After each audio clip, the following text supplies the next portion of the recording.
ದಾವಣಗೆರೆಯಲ್ಲಿ ಎಸ್ ಮಲ್ಲಿಕಾರ್ಜುನ್ ಮತ್ತು ಶಾಸಕ ಬಿ.ಪಿ. ಹರೀಶ್ ನಡುವಿನ ವಾಕ್ಸಮರ ಯಾಕೋ ನಿಲ್ಲೋ ಹಂಗೆ ಕಾಣಿಸ್ತಾ ಇಲ್ಲ. ದಿನಕ್ಕೊಂದು ವಿಚಾರವನ್ನು ಇಟ್ಕೊಂಡು ಒಬ್ಬರ ಮೇಲೆ ಒಬ್ಬರು ಬೀಳ್ತಾ ಇದ್ದಾರೆ.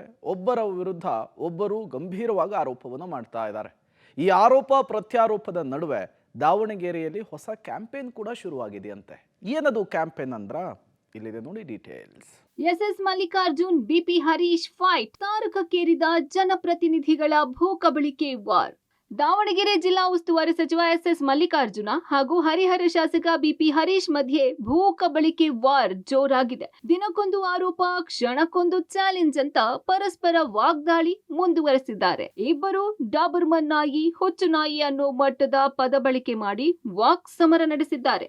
ಇದರ ಬೆನ್ನಲ್ಲೇ ಭೂ ಕಬಳಿಕೆ ಆರೋಪ ಮಾಡಿದ್ದ ಬಿಪಿ ಹರೀಶ್ಗೆ ಸಚಿವ ಎಸ್ಎಂ ಓಪನ್ ಚಾಲೆಂಜ್ ಮಾಡುತ್ತಿದ್ದಾರೆ. ನಾನು 24ರಿಂದ 25 ವರ್ಷ ಇದ್ದಾಗಿನಿಂದ ಆಸ್ತಿ ಮಾಡ್ತಿದ್ದೇನೆ. ಈಗ ನನಗೆ 58 ವರ್ಷ. ನಾನು ಎಲ್ಲೆಲ್ಲಿ ಆಸ್ತಿ ಮಾಡಿದ್ದೀನಿ ಅಂತ ನನಗೇ ಗೊತ್ತಿಲ್ಲ. ನಿನಗೆ ಒಂದು ಜೀಪ್, ಒಂದು ಕಾರು, ಆಸ್ತಿ ದಾಖಲೆಗಳನ್ನ ಕೊಡ್ತೀನಿ.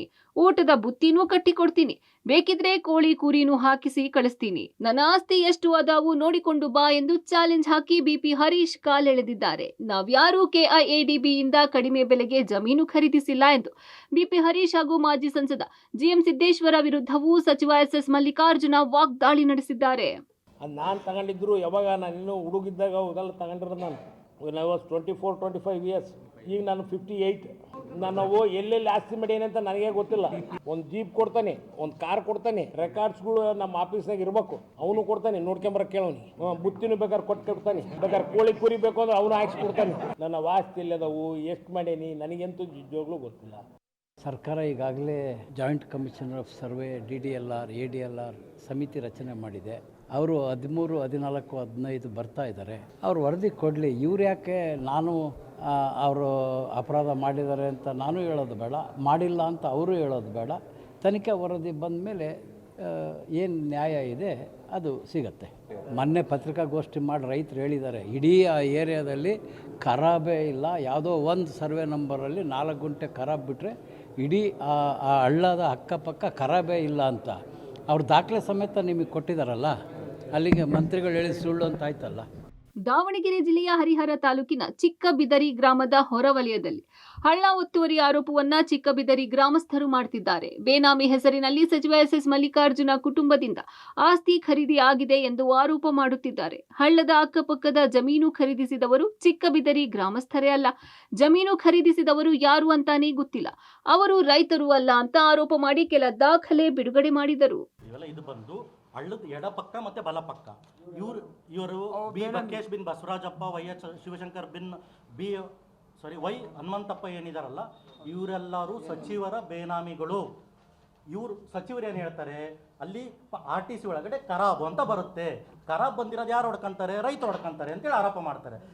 ನಮ್ಮ ಹತ್ರ RTCನೂ ತಂದಿದ್ದೀವಿ, ಇದೆಲ್ಲ ನಿಮಗೆ ಲೀಸ್ಟ್ ಮಾಡಿ ಕೂಡ ಕೊಟ್ಟಿದ್ದೀವಿ. RTCನೂ ತಂದಿದ್ದೀವಿ, ನಾವು ನಿಮಗೆ ಕೊಡ್ತೀವಿ. ಖರಾಬು ಯಾವುದ್ರಲ್ಲಿದೆ ಖರಾಬ್ ತೋರಿಸ್ರಿ. ಇವ್ರು ಯಾರು ನಮ್ಮೂರಲ್ಲ ಸರ್, ಇವರಷ್ಟೇ ಅಲ್ಲ, ಬಕೇಶ್ ಅಲ್ಲ, ಗಿರಿರಾಜ್ ಅಲ್ಲ. ಆಮೇಲೆ ಮತ್ತೆ ನೋಡ್ರಿ, ನೀವು ಎಲ್ಲರದು ಸೇಮ್ ಹೆಸರು ರಿಪೀಟೆಡ್ ಬರ್ತಾ ಇದೆ. ಇನ್ನು ಬಂದರೆ ಇದು ಬಂದು ಚಿಕ್ಕಬಿದಿರಿ ಗ್ರಾಮ ಅಂದರೆ ಸರ್ವೆ ನಂಬರಿಗೆ ಸೇರಿರೋ ಜಮೀನು. ಇನ್ನು ನೆಕ್ಸ್ಟು ಕಡ್ತಿ ಗ್ರಾಮಕ್ಕೆ ಬಂದರೆ ಅಲ್ಲಿ ಬಿ ಬಕೇಶ್ ಬರ್ತಾರೆ.